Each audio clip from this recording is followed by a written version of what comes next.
반갑습니다.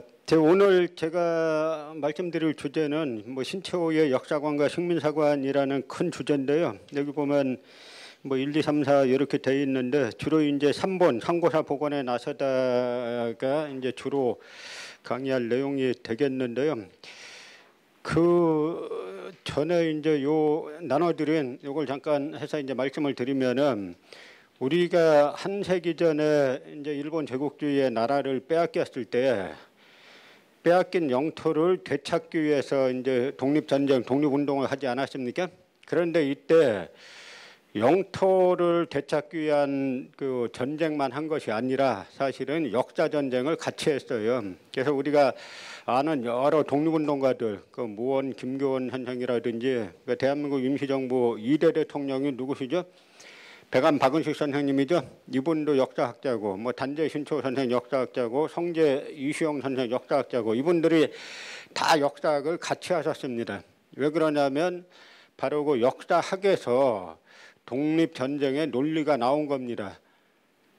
역으로 또 일본인들도 우리나라를 점령하고 나서 그 다음에 다 아시는 대로 조선사 편수회를 만들어서 역사 왜곡에 나서지 않습니까? 그 왜 그러냐면 일본인들도 한국을 점령해보니까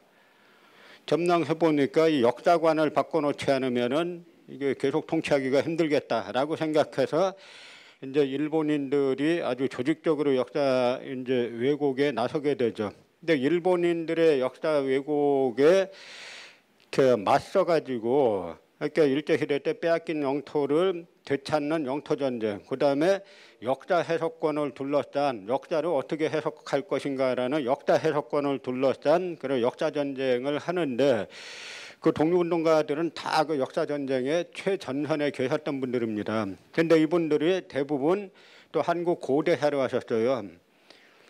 시간이 남아서 고대사를 하신 게 아니라 역사전쟁의 최전선은 한국 고대사였습니다. 그건 그때도 그렇고 지금도 그렇죠. 지금도 마찬가지로 중국 동북공정이 다 한국 고대사에 집중되어 있지 않습니까? 그래서 이제 고대사를 하신 거죠. 그런데 일본인들이 지금 우리 문화를 역사뿐만 아니라 문화를 왜곡한 게 대단히 많은데 이 두 번 이제 우리말 왜곡에 말살에 맞서다라는 부분을 보면요. 그 이쪽에 이제 그 조선혁명선언을 제가 첫 구절로 써놨는데 단재 신초 선생이 조선혁명선언을 쓰시는데 이게 세칭 이제 의열단 선언문이라고 하는 겁니다. 그 이제 의열단 선언문의 시작이 강도 일본이 우리의 국호를 없이하며 우리의 정권을 빼앗으며 우리의 생존적 필요 조건을 다 박탈하였다라고 하는 문장으로 시작을 합니다.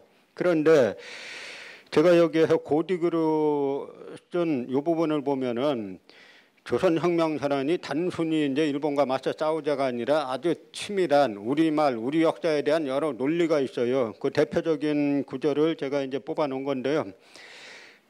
이게 단재 신초 선생이 조선혁명선언에서 하신 말씀이죠.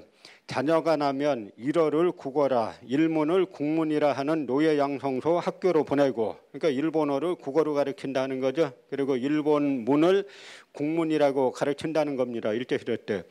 그리고 조선 사람으로 혹 조선사를 읽게 된다 하면 단군을 왜곡하여 이 소전오전의 형제라 하며 삼한시대 한강 이남을 일본의 땅이라 한 일본 놈들이 적은 대로 읽게 되며 이렇게 말씀하셨는데 이 짤막한 이야기 속에 상당히 많은 것이 담겨져 있어요. 우린 잘 해방된 지 70년이 지났으니까 일본이 우리나라 문화를 말과 글, 역사를 왜곡한 게 극복되었거니 막연히 생각하시지만 그 천만의 말씀입니다.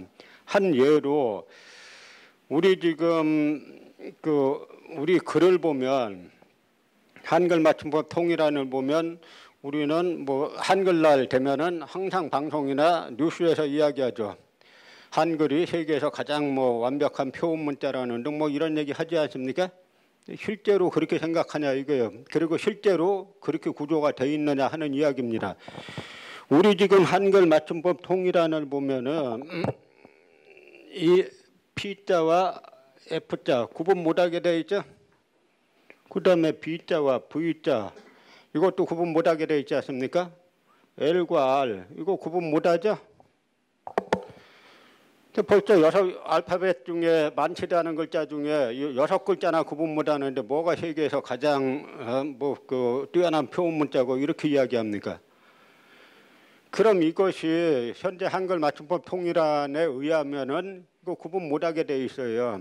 그런데 이것이 과연 세종대왕이 만드신 훈민정음과 맞는 것이냐? 이 세종대왕은 훈민정음을 만들 때 지상에서 인간의 귀에 들리는 모든 소리를 적을 수 있는 글을 만드셨어요. 우리가 조선하면 상당히 쇄국이다 해가지고 폐쇄적인 사회를 알지만 그건 나중에 노론이란 당파가 정권 잡았을 때 이야기고 조선 후기 이야기고 조선 초기만 해도 상당히 개방적인 사회였습니다. 먼저 조선에서는 사역원이라는 데가 있죠. 그 번역가를 양성하는 사역원이 있는데 거기에서 가르치는 글자가 거기에서 배우는 조선의 통역가들이 배우는 글자가 몇 개 됐을 것 같아요. 처음에 중국어 했겠죠. 그 다음에 뭐 했겠습니까? 일본어 했습니다. 그 다음에 또 뭐 했겠어요? 만주어 했어요. 그 다음 뭐 했겠냐면 몽골어 또 가르쳤습니다. 또 뭐 하나 더 있어요. 위구르어를 가르쳤어요. 그럼 신강 위구르어를 조선 통역관들이 왜 그걸 가르쳤겠습니까? 수요가 있으니까 가르치는 거예요. 그런 과정을 통해서 세종대왕은 우리 결의가 지금은 우리가 지난 일제 식민지배 받고 난 이후로 이 한글같이 많이 퇴화된 그 언어가 없어요. 그러나 그 당시에도 세종대왕은 왜 다른 결의에는 우리 결의에게 없는 음을 사용하는 것이 있다는 걸 알고 그것도 적을 수 있는 이 글자를 만들려고 정음을 만들려고 노력을 많이 하셨죠. 그래서 요거를 간략하게 말씀드리면 L과 R을 어떻게 구분하면 되느냐. 세종대왕이 훈민정음 해례본을 쓰셨는데 훈민정음 해례본은 훈민정음 사용 설명서입니다. 그 해례본을 보면 뭐라고 되어 있냐면 그 중에 하나가 이 병서의 원칙이라는 게 있어요. 병서. 이 병자가 나란히 병자 아닙니까? 그래서 이걸 L과 R에 비교해 보면 어떻게 되어 있냐면 L은 그냥 리을로 쓰면 된다는 겁니다. 그럼 R은 어떻게 하느냐? 제 영어 어떤 전문가를 만났더니 L과 R을 구분하는 방법을 그분이 뭐라고 했냐면 L은 그냥 L, 레인 하면 됩니다. 그런데 이 레인을 표시할 때는 어떻게 하면 되냐면 R을 이 레인할 때 레를 발음하기 전에 입속에 우자를 한번 발음은 내지 말고 우 모양을 만들어 보라는 거예요. 우 모양 한번 만들어 보세요. 우하고 발음하지 마시고 레인해 보세요. 분명히 레인하고 다른 발음이 나오죠. 우자하고 레인하면은 저기 나홍주 사장님은 영어 워낙 잘하시니까 다 아시겠지만 그러면 이거를 갖다 세종대왕이 어떻게 놨냐면 병서 나란히 쓰라는 거 아닙니까? 그러니까 L은 그냥 리을로 쓰면 되고 R은 우리가 우자를 쓰니까 레인을 하든지 아니면 리을을 2개 써가지고 레인을 하든지 마음대로 쓰라는 게 병서 원칙이에요. 앞에 2개를 쓰든 3개를 쓰든 마음대로 써라라는 게 병서 원칙입니다. 그래서 이 원칙을 적용하면 간단하게 해결돼요. 또 PF, BV 이건 어떻게 하면 되냐면 하나는 P로 쓰면 하나는 이 순경음을 만들라는 겁니다.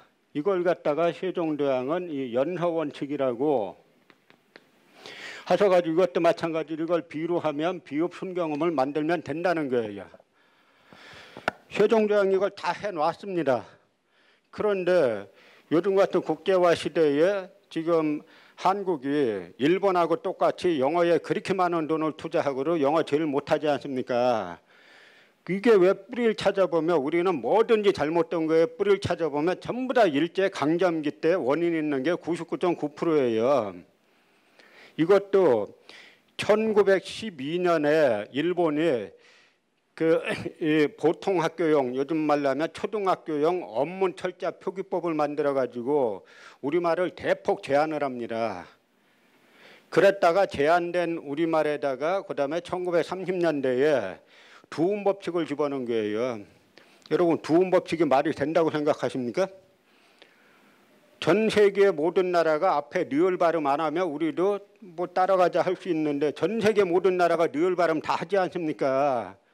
근데 왜 우리만 국가 권력으로 학교에서 어릴 때부터 리을 발음하면 안 된다? 그러니까 스스로 퇴화시키는 거잖아요.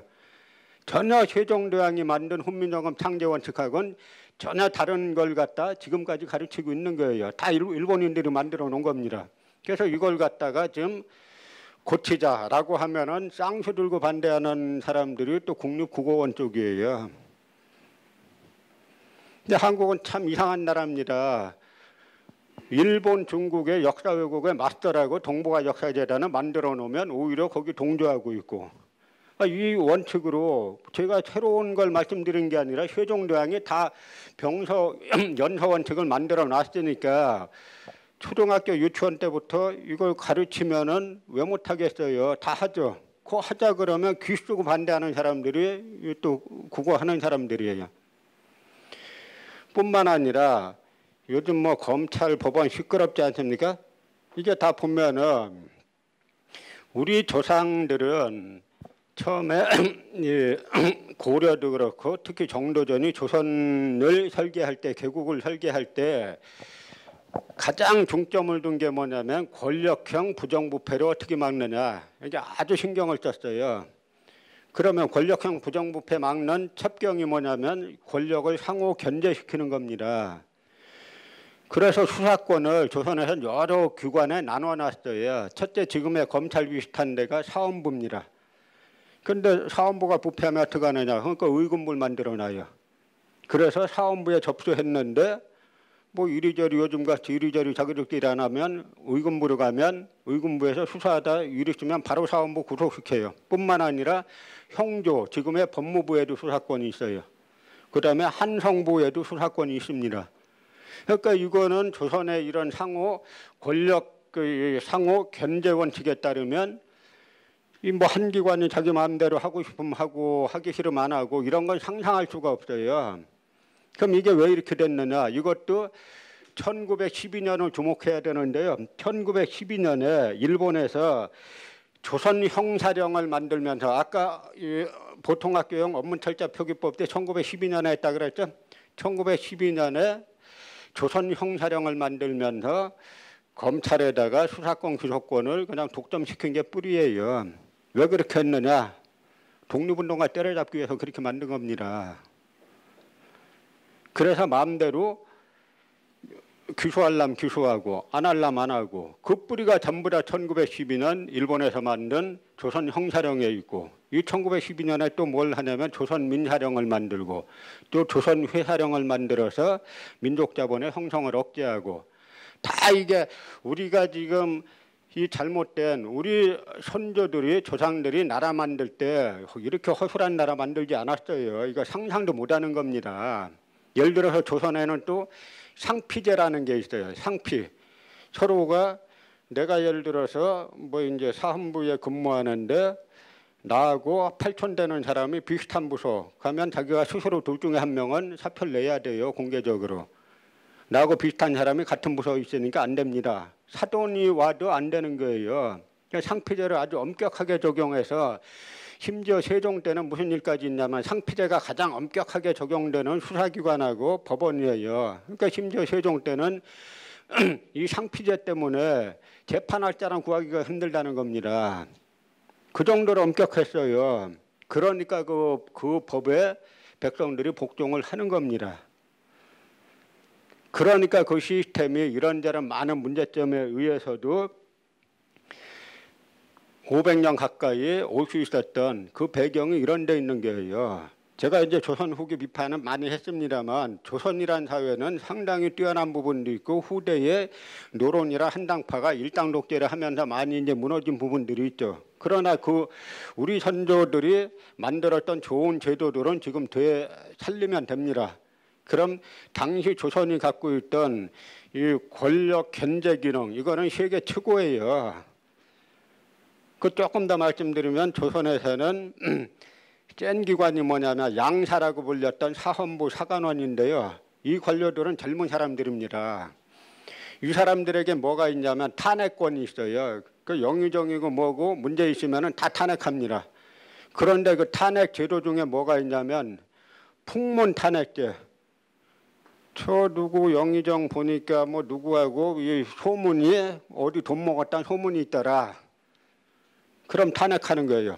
그럼 어떻게 되냐면 풍문에 의해서 탄핵받으면 조선에서는 무조건 사표내는 게 관례입니다. 무조건 사표내요.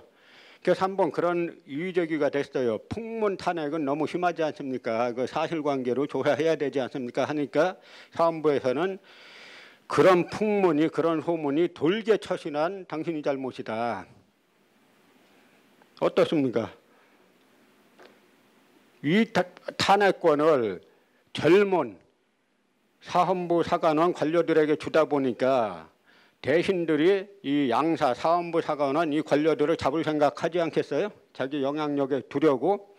그렇기 때문에 사헌부 이 사관원으로 불리는 이 양사의 관료들은 이 양사의 관료들의 인사권은 누구한테 줬냐면 이조 판사한테도 안 주고 이조 참판에게도 안 줍니다. 이조 전랑이라는 지금으로 치면 한 국장급 정도 되는 사람에게 이 막강한 백관에 대한 탄핵권이 있는 이 부서에 대한 인사권은 거기에 줬어요. 이조 전랑에게. 그러면 저 이조 판사나 영의정이나 이쪽 사람들이 그러면 저 이조 전랑을 장악하면 되지 않느냐 이렇게 생각하지 않겠습니까? 그걸 막기 위해서 이조 전랑 제도는 자천제예요. 자기가 다른 자리로 갈 때 후임자를 자기가 정하고 갑니다. 그런데 후임자를 정할 때 그러니까 자기하고 친한 사람 하지 않겠어요? 이걸 막는 제도가 뭐냐면 소위 사론이라는 겁니다. 사론. 선비사자, 사론, 선비들의 의견. 만약에 후임자 추천했는데 저 후임자가 뭐 어디 돈 받았다는 소문이 있다 뭐 하면은 사론의 버림을 받아. 그럼 끝나는 거예요. 선비로서. 그 명예를 가장 중시하는 겁니다. 그래서 사헌부 사관원 관료들은 예를 들어서 임금에게 무슨 문제가 있는데 임금에게 쓴소리하기 좋겠습니까? 쓴소리하다 감옥 가기 딱 맞죠. 심지어 그런 말도 있어요. 세종 때 어떤 말이 있냐면 오늘은 사헌부 관료가 와가지고 폼 잡고 출근하지만 3일만 지나면 의금부에 오라지어가지고 의금부 관료들이 오라지어갖고 이 의금부 감옥에 갇힐 거다. 그런데 이 사헌부 사관원 관료들은 감옥에 갇히는 것보다 더 무서운 것이 사론의 저촉을 받아 이거예요. 저 인간 저거 이 선비인 줄 알았더니 지금 소문이 누가 돈 먹었다 뭐 어쩌고 파다한데 저거 말도 못하고 있네. 저런 놈이었어. 이게 죽기보다 싫은 거예요. 그러니까 이런 시스템이기 때문에 누구도 감히 부정부패 뭐 조선에서 영의정이 뭐 남의 뭐 뺏고 뭐 했고 그건 상상을 못하는 겁니다. 우리 선조들이 그런 제도를 만들어놨어요. 이 제도를 다 파괴한 게 일본인들이 파괴한 거예요. 또 오늘 이제 그 3번 상고사 복원에 나서다 이제 이 부분을 하나 이렇게 보면요. 일본이 이제 조선사 편수회를 만드는데 이 조선사 편수회 회장이 누구냐면 학자가 아니에요. 조선총독부 2인자인 정무총감입니다. 정무총감은 지금으로 치면은 정무총감은 국무총리, 법무부 장관, 행정자치부 장관, 검찰총장 이걸 다 한 손에 쥐고 있는 거예요. 이 사람이 조선사 편수회 회장입니다. 그런데 이 조선사 편수회는 나중에 일본이 뭐 대동아 전쟁이라고 불리는 그 2차 세계대전에 뛰어들어가지고 아마 여기 어르신들은 이 옛날 일제 말기에 뭐 송진까지 소나무 껍질까지 벗겨가지고 연료로 썼나 뭐 하는 그런 거 아시지 않습니까? 그렇게 할 때도 이 조선사 편수의 예산은 10원도 안 깎았어요. 그래서 일본인들이 이 조선사 편수에는 일본도 미국하고 붙고 보니까 안 되는 거 알지 않습니까? 벌써 옛날 국력은 철강 생산량으로 말하는 건데 당시 미국의 철강 생산량과 일본의 철강 생산량은 일본이 10분의 1밖에 안 됐어요. 다 돈 갖고 전쟁하는 건데 안 되는 겁니다. 그러니까 일본이 왜 그 마지막에 그렇게 코너에 몰리면서도 조선사편수의 예산은 한 푼도 안 깎았나? 일본 다시 돌아온다. 먹을 다시 먹기 위한 거예요. 그렇게 해서 만들어 놨는데 그러다 보니까 일본이 만들어 놓은 그 식민사관이 다들 뭐 여기 계신 분들은 다 아실 걸로 생각하는데 지금까지 그대로 오고 있지 않습니까? 아까 동북아 역사재단이 중국, 일본의 역사 침략에 맞자라고 해놨더니 그대로 동조하고 있잖아요. 다 이 일본인들이 그 당시 만들어 놓은 그 틀에서 아직 벗어나지 못하고 있는 건데요. 일본이 식민사관 만들 때 식민사관의 핵심이 이 반도사관으로 가둬놓는 겁니다. 한반도에. 근데 우리가 여러분들이 지금까지 사시면서 반도란 말은 뭡니까? 반은 섬이란 이야기죠. 여러분이 지금까지 사시면서 아, 나는 반은 섬 사람이야 이렇게 생각하고 사신 분 계세요? 조선시대 사람 문적 중에 반도란 말 하나도 안 나와요. 그런 말 자체가 없었습니다. 다 일본이 만든 말이에요. 한반도라고 이 조선반도 한반도 하는 거는 다 일본인들이 만든 말이에요. 우리 역사의 대륙 부분을 다 자르고 우리 역사의 해양 부분을 다 잘라가지고 이 반도로 가둬놓고 그래서 우리 역사를 스스로 비하게 만들고 하려고 만든 게 일본의 이제 식민사관의 큰 요체인데요. 이때 독립운동가들 아까 제가 독립운동가들이 다 이제 역사학자라고 말씀드렸는데요. 이 일제 식민사관의 핵심은 한사군 한반도설이고 임나일본부 설입니다. 한반도 북부에는 이게 안 넘어가죠? 이렇게 나온 대로 이게 이제 총독부의 한반도 역사관인데요. 한반도 북부에는 낙랑군을 중심으로 한 한사군이 있었고 한반도 남부에는 임나일본부가 있었다. 이게 이제 조선 총독부에서 만든 식민사관의 핵심인데요. 다 반도로 가둬놨지 않습니까?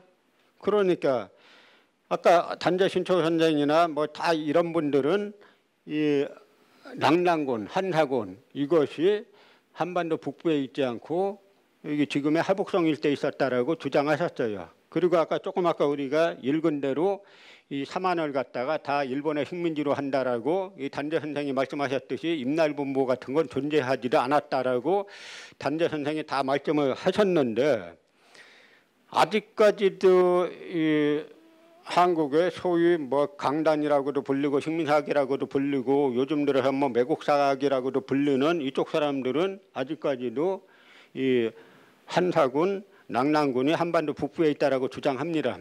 그러면 독립운동가들이 주장했던 한사군은 중국의 하북성 일대에 있었다라는 주장과 그다음에 한사군은 이쪽에 있었다는 평양 중심으로 한 한반도 북부에 있었다라는 주장, 이 두 주장 사이에 뭐가 오르냐? 우리가 일제 강점기 때는 조선 총독부 항무국에서 다 교육을 관장했기 때문에 한사군 한반도서를 배워야 됐죠. 그러면 해방 이후는 우리가 어떻게 가르쳐 왔느냐라는 걸 좀 볼 필요가 있는데요. 여기 이렇게 보면 1965년 초등사회에 우리 민족이 제일 먼저 이룩한 부족국가는 대동강유역의 고조선이다. 여기서 이 식민사학하는 사람들이 언어 선택하는 걸 주의 깊게 보셔야 돼요. 처음에 부족국가, 고조선은 부족국가라는 거예요. 국가가 아니라는 겁니다. 그리고 그 위치를 대동강유역의 고조선이다. 또 하나 고조선은 대륙 문명을 받아들이기 쉬운 길목에 자리 잡고 있었으므로 가장 먼저 문명이 발달하였다. 이 이야기는 뭐냐면 일제 식민사관의 핵심 중에 하나가 한국사 정체성론입니다.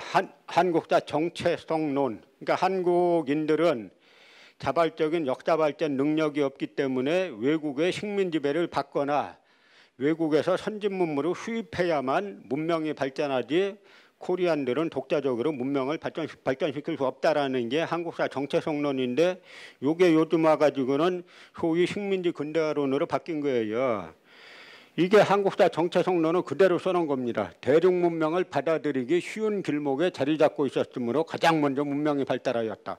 그러니까 우리 민족은 스스로 문명을 발달시킬 능력이 없으니까 대륙문명을, 중국 문명을 받아들이기 쉬운 길목에 자리 잡고 있었으므로 대동강 유역에서 문명이 가장 먼저 발달했다 하는 건데요.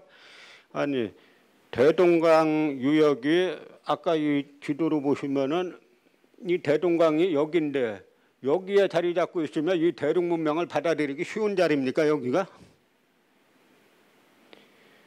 이게 해방 이후에도 일제강점기 말할 것도 없고 해방 이후에도 이런 식으로 교육을 해가지고 지금까지 왔어요. 그런데 중요한 건 뭐냐면 자, 그럼 낙랑군의 위치는 한사군의 중심지인 낙랑군의 위치는 어디냐? 그거 알려면 어떻게 해야 됩니까? 일본의 도쿄대 교토대 교수가 뭐라고 주장했다 전혀 중요하지 않아요. 지금 서울대 연고대 교수가 주장했다 그때 전혀 중요하지 않습니다. 뭐가 중요하겠어요?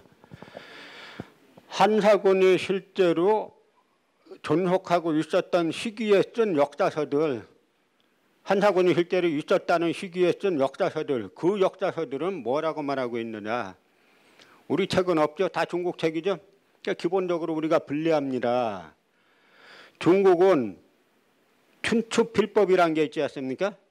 춘추필법이 뭐냐면 중화, 자기네를 중화로 놓고 나머지 다 오랑캐 이로 놓죠. 그래가지고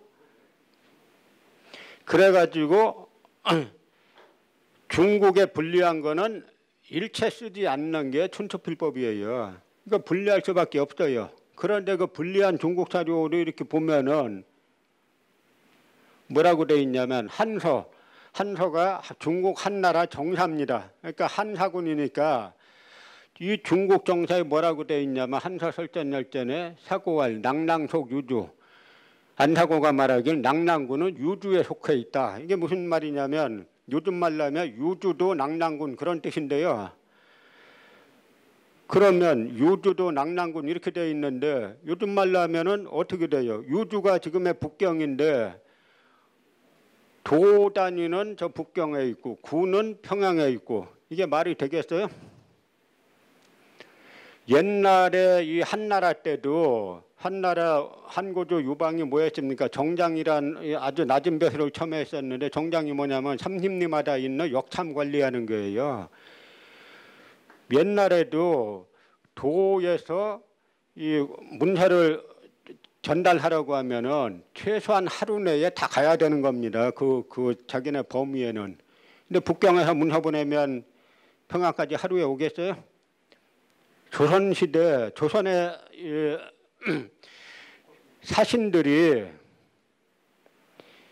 사신들이 북경 한번 왔다 갔다 하는데 6개월이 걸려요.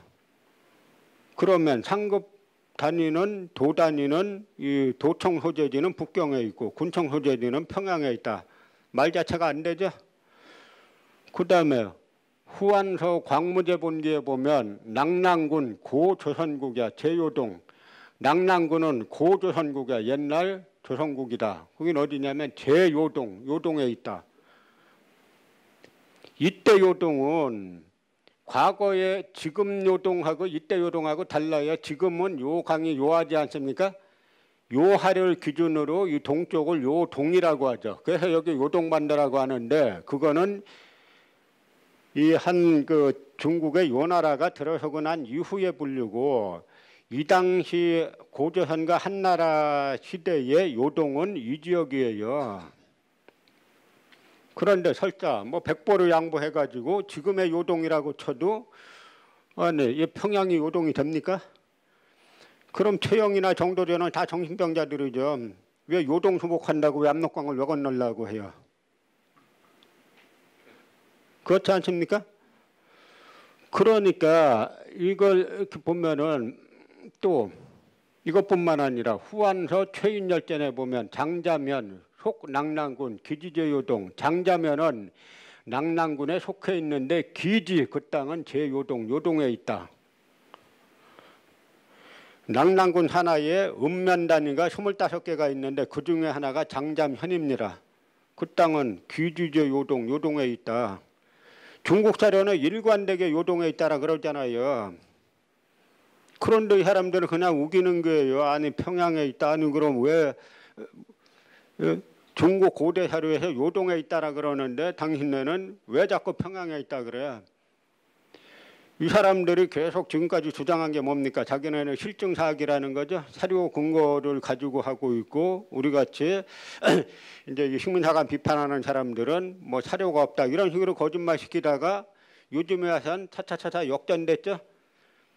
낙랑군이 평양에 있다라고 말하는 사료는 빵개예요. 단 한 개도 없습니다. 그러니까 요즘 와가지고 고고학 갖고 떠드는 거예요. 평양에서 중국계 유물이 나온다. 그러니까 거기가 한사군이다. 그때 한번 국회 토론회 때 그런 얘기했습니다. 당신네들 식으로 치면은 나중에 지금 뉴욕에 가면 코리아타운 있죠? LA에도 코리아타운 있죠? 한 100년 후에, 한 1000년 후에 보면은 아 미국이 이때 우리 식민지였네. 그렇게 주장하는 거하고 똑같은 거다. 뭐가 유물이 나오면 그 유물이 어떻게 돼서 나오게 됐는지 그게 정복의 결과물인지 교역의 결과물인지 포로 잡아왔다는 거 포로가 갖고 온 건지 그걸 따져봐야 되는 거죠. 무엇보다도 고고학은 문헌사학의 보조학문입니다. 근데 이 코리아에서만 고고학이 최고예요. 다른 나라 고고학자들은 해석을 안 해요. 이게 하나 이렇게 이게 나왔다 그러면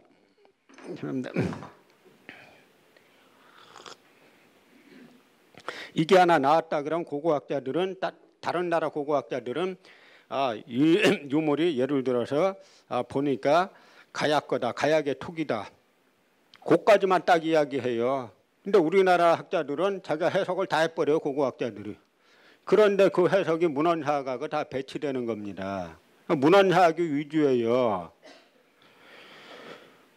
여기에 또 뭐가 나오냐면 사기 하본기 태강지리지에 보면 낙랑 수성현 유갈적잔 장성속이 낙랑군에는 수성현이 있고 거기에 갈적잔이 있고 장성속이 만리장성이 시작되는 기점이다 이렇게 되어 있는데 그러니까 이 사기 하본기 태강지리지는 낙랑군의 위치에 대해서 세 가지 정보를 제공하죠. 하나는 뭡니까? 수성현이 어딘가를 찾아보면 되죠. 두 번째 갈석잔이 어딘가를 찾아보면 되고 세 번째 만리장성의 동쪽 끝이 어딘가 요 세 가지를 찾아봐 가지고 그 세 가지가 다 맞는 곳이 일치하는 곳이 그 뭡니까? 거기가 바로 낙랑군이 되는 거고 그 주변이 다 한사군이 되는 거예요. 근데 이 사람들이 이걸 뭐라고 주장하냐면 이나바 유아기치라는 조선 총독부 사람인데요. 낙랑군 수성현은 뭐라고 썼냐면 황해도 수안이다. 진나라의 만리장성의 동쪽 끝은 지금의 조선 황해도 수안의 경계에서 시작하는 것은 한서지리지에 의하여 의심할 것이 없다. 해가지고 이 사람은 낙랑군 수성현을 조금 아까 우리가 사기 태강지리지에서 본 낙랑군 수성현을 황해도 수안이라는 거예요. 그러면서 그 근거로 한서지리지 한지에 의하여 의심할 것이 없다. 아까 우리가 한서 배인열전도 보고 봤었죠. 한서를 봤었죠. 그 한서지리지에 이렇게 나온다는 거예요. 한서지리지에 나올 것 같아요? 100% 다 거짓말이에요. 제가 한서지리지 다 봤어요. 한서지리지에는 황해도 수안이고 뭐를 떠나서 한반도에 대한 지식 자체가 없어요. 그 책에는. 당시 중국인들의 이 한나라 시대 지리 지식의 동쪽 끝이 어디냐면 여기서 말하는 갈석산이에요. 그래서 회남자라는 책을 보면은 회남자가 유방의 손자인 회남왕 유안이라는 사람이 쓴 건데요. 거기에 보면 동방의 끝 갈석을 지나면 조선이다 그렇게 돼 있어요. 그래서 이 사람들이 인식하고 있는 이 갈석산이 동방의 끝이고 갈석산을 지나면 거기서부터 이제 고조선이라는 인식을 당시 한나라 사람들이 갖고 있었는데요. 이 이나바 유아기치가 한서지리지에 의하면은 낙랑군 수성현이 황해도 수안이다. 한서지리지에 의하여 의심할 것이 없다. 저희 식민사학자들이 의심할 것이 없다라고 단정적으로 쓰면 아무런 근거가 없구나라고 보면 100% 정확해요. 근거가 없을수록 의심할 것이 없다. 뭐 재혼을 요하지 않는다. 더 말할 것이 없다. 맨날 이따로 씁니다. 찾아보면 다 거짓말이에요. 이걸 갖다 이병도 씨가 그대로 받아가지고 낙랑군 수성현은 지금 황해도 북단에 있는 수안에 비정하고 싶다. 참 재밌는 표현이죠. 비정하고 싶다. 역사가 자기가 하고 싶다 그래서 됩니까? 근거를 대야지. 근거라고 된 게 수안에는 요동산이 있고 방원지 석성이 있다. 이게 뭐냐면 수안에 있는 요동산이 아까 말씀드린 갈석산 아니냐 하는 이야기고 방원지 석성이 있는데 그 석성이 만리장성 아니냐 하는 이야기예요. 그런데 여기 보시면은 이 갈적산은 중국에서 대단히 유명한 산이에요. 하북성 창녀현에 있는 갈적산은 지금도 중국에서 9명의 황제가 올랐다 그래서 구둥갈적산 해가지고 대단히 유명합니다. 이 중국의 갈적산이 여기 말고 산동성 무채현에도 갈적산이 또 하나 있어요. 거기를 진짜 갈적으로 보는 분들도 있습니다. 실제로 사기에 보면은 사기 사마상녀 열전에 보면은 제나라는 국경을 비스듬히하고 조선과 맞대고 있다. 고조선과 맞대고 있다. 이렇게 되어 있는데 그 기록에 따르면은 고조선이 한때 산동반도까지 걸쳐져 있었어요. 그렇기 때문에 현재 산동성에 있는 무채갈석산이 진짜 갈석산이라고 주장하는 분들도 있어요. 그런데 지금 현재 중국 하북성 일대에 있는 갈석산이 있고 요 아래가 창녀현인데 수서에 보면은 창녀현이 옛 수성현이라 그렇게 돼 있어요. 여기서 멀리 떨어지지 않은 곳에 지금 명나라 때 세운 만리장성 동쪽 끝인 산해관이 요 근처에 있어요. 그리고 중국 기록에 보면 이 갈석산 북쪽으로 한 7, 80리 지점에 만리장성의 유적이 있다 이렇게 돼 있습니다. 그러니까 사기 태강지리지에 나와 있는 낙랑군 수성현에는 갈석산이 있고 만리장성의 기점이다라고 하는 것은 이 지역이 맞습니다. 그래서 이 구절이 상당히 널리 유포가 됐어요. 제가 몇 년 전에 저 갈석산 저는 이제 여러 번 가봤는데 저 갈석산에 올라갔다 내려오는데 막 한국 사람도 목소리가 들려요. 그래서 그냥 이렇게 내려오는데 한 분이 이거 어디서 많이 본 분이라고 인사를 하더라고요. 그래서 뭐 말 튼 김에 이 산이 무슨 산인지 알고 계십니까 하니까 그분들 입에서 사기, 하본기, 태강지리 이야기가 나와요. 그래서 제가 식민사관 끝났다라고 봤습니다. 일반인들 학자들도 아니고 일반인들 입에서 1차 세로 원화가 나오면 싸움은 끝난 거예요. 그래서 제가 뭐 하시는 분들입니까? 라고 물어봤더니 천진에서 사업하는 한국인들 모임이라는 거예요. 천진에서 사기 태강지리지를 보고 이 갈석산까지 올라왔다는 겁니다. 근데 상황이 이렇게 되니까 이 사람들이 지금 어떻게 하냐면 이 강단사학 쪽 사람들이 태강지리지가 위설하는 거예요. 그래서 제가 태강지리지가 어떤 책이냐면 중국이 이제 후한이 약화되면서 위초고 삼국으로 나누지 않습니까?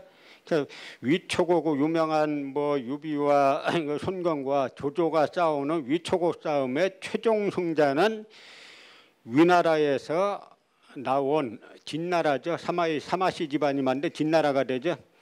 그 진나라 사마시가 서기 280년에 마지막으로 오나라를 그러니까 위나라로부터는 선양을 받는 형식으로 위나라를 무너뜨리고 이 촉은 망했고 그 다음에 마지막 남은 오나라를 무너뜨리고 천하를 통일하는 게 280년이에요. 그래서 연호를 갖다가 태강 클태자에 편안할 강자죠.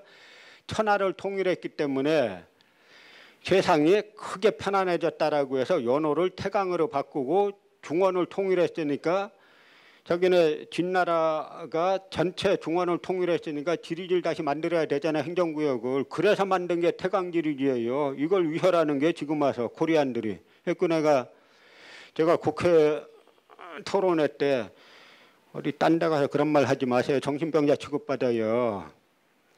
태강지리지는 그 원책 자체는 안 남아 있는데 그 유명한 삼국지의 주석단 배송지 주석에도 여러 차례 나오고 중국에 여러 차례 인용된 책입니다. 계속 자기네가 실중주의라고 주장하다가 진짜 실종은 이렇게 나와 있다 해서 분리하면은 그 사료 자체가 조작이다. 이렇게 나오는 게 상투수법이에요. 여기가 이제 갈적단이고 낙랑군 조선현 자리인데요. 제가 요번에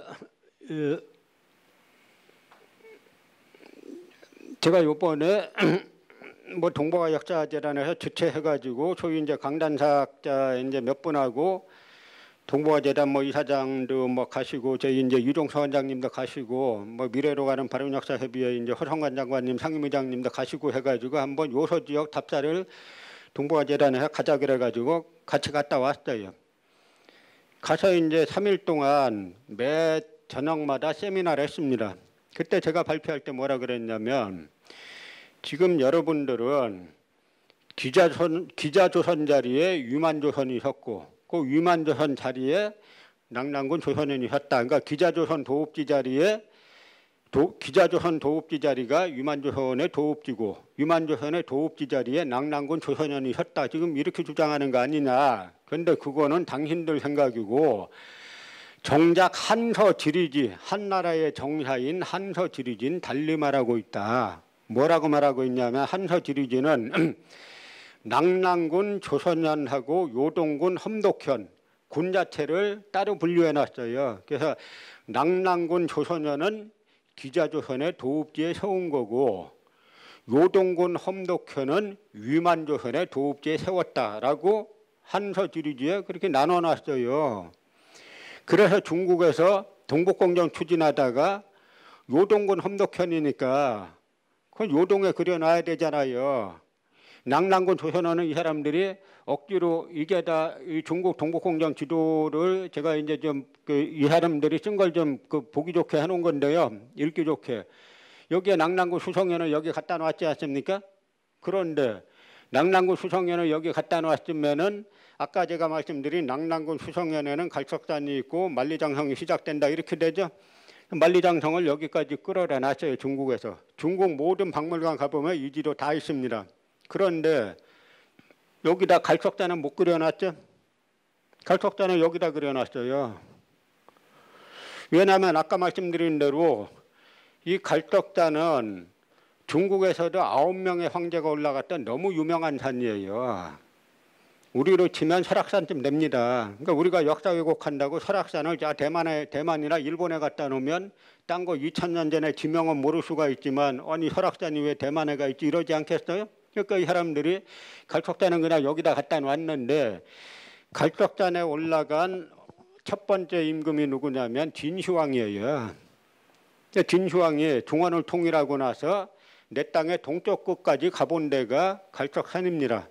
제가 아까 회남자 유방의 손자인 회남왕 유한이 쓴 회남자 시추군의 동방지국 동방의 끝인 갈석을 지나면 조선이다. 그러니까 이 갈석을 지나면은 그 다음부터는 고조선이다. 이렇게 그 회남자 유한은 이 고조선이 멸망하기 한 15년 전까지 살았던 인물이에요. 그 인물의 지리인식 속에서는 갈석이 동방의 끝이에요. 중국인들 역사 인식에서. 그리고 갈석을 지나면 고조선이다 이렇게 되어 있습니다. 또 여기 이렇게 되어 있어요. 그래서 진시황이 처음으로 올라갔고 그 다음에 진시황의 아들인 이세 황제가 두 번째로 올라갔고 그 다음에 한무제가 여기로 올라가는데 여기 올라가고 난 다음 해에 조선을 침공하는 거예요. 그 다음에 누가 올라가느냐? 휴양제가 또 올라가요. 그 다음에 누가 올라가냐면 당태종이 올라가고 이 아주 유명한 인물은 조조가 올라가죠. 조조가 이 산에 올라가 가지고 관창해란 창해를 바라보며 이 창해가 이 발에 있지 않습니까? 발해를 갖다가 창해라고도 하는데 창해를 바라보며라는 시를 남깁니다.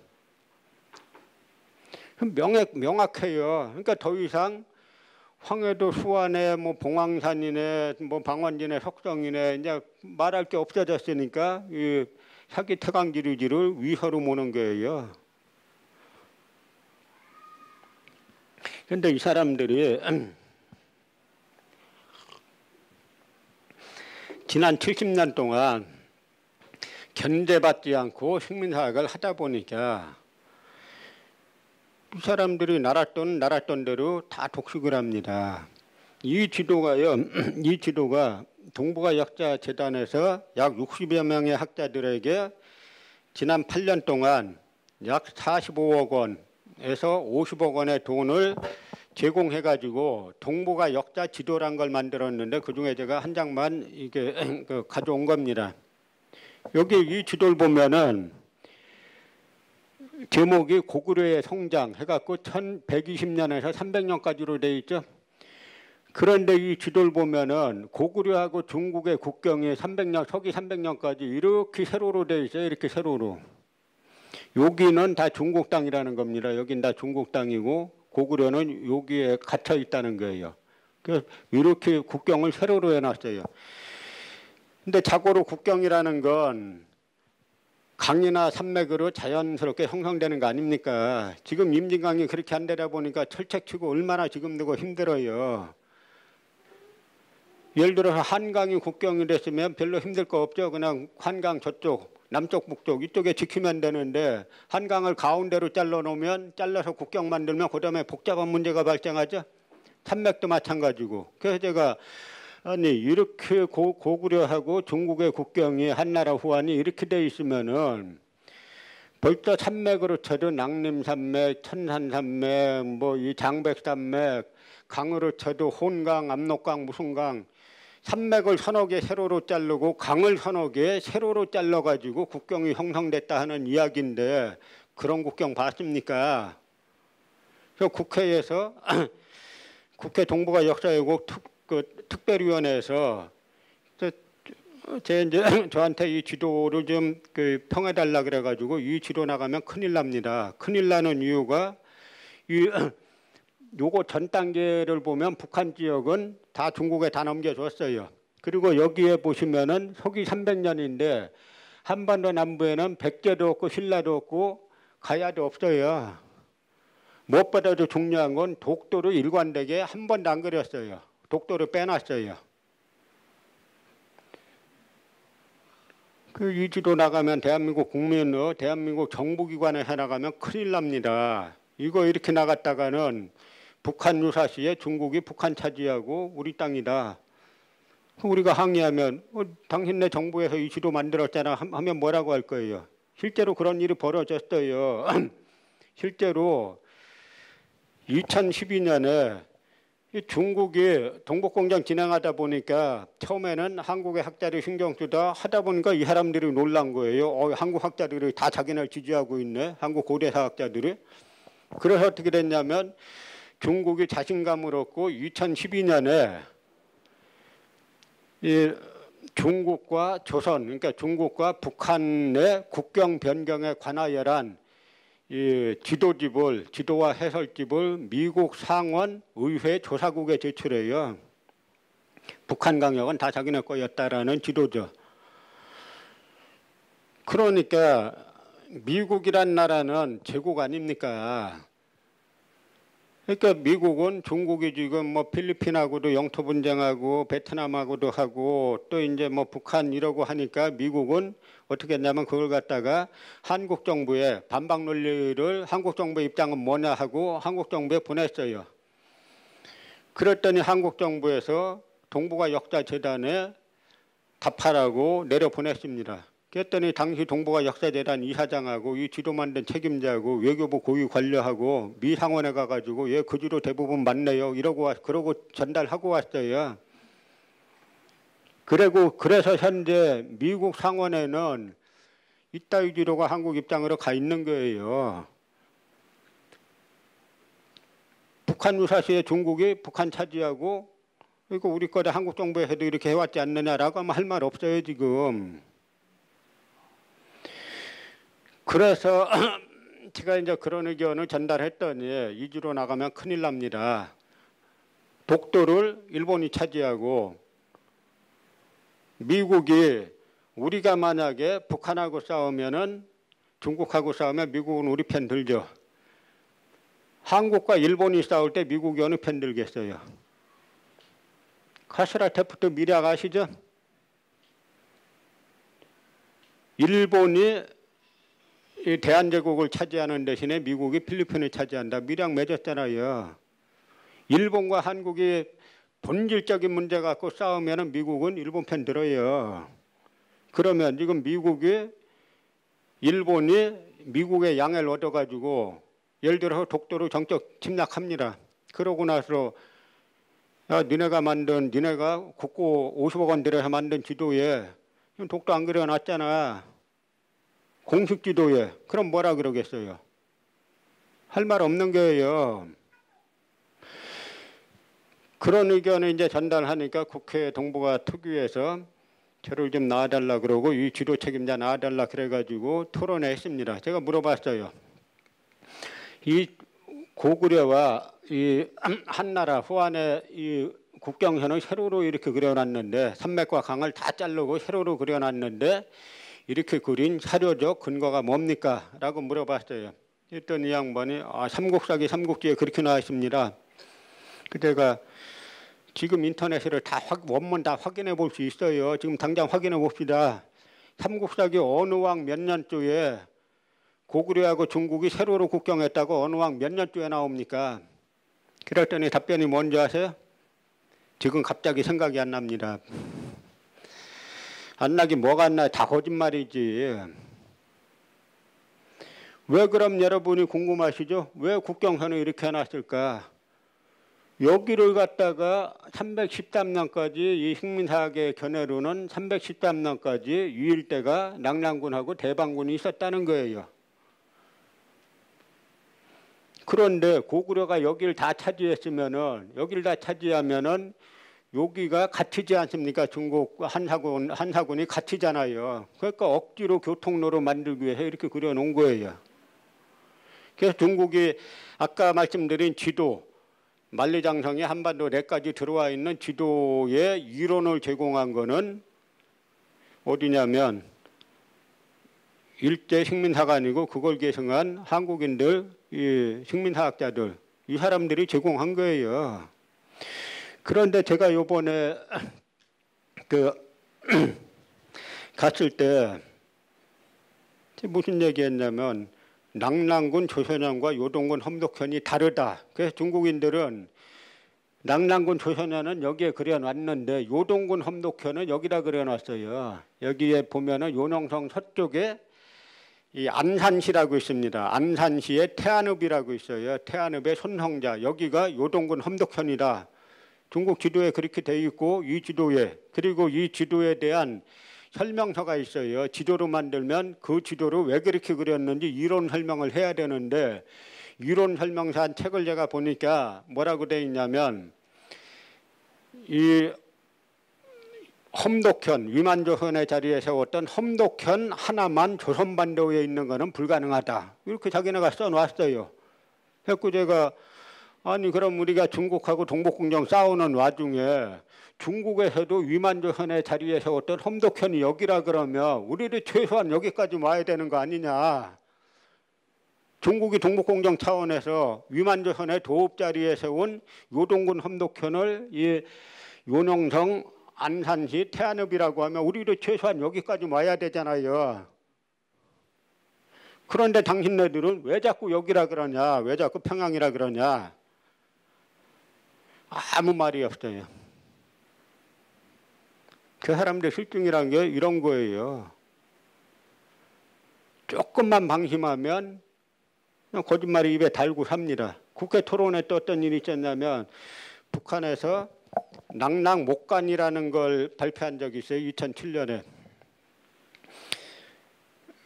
낙랑현읍별, 낙랑의 그 정식 명칭이 이제 낙랑현읍별 현별 호구부라고 돼 있는데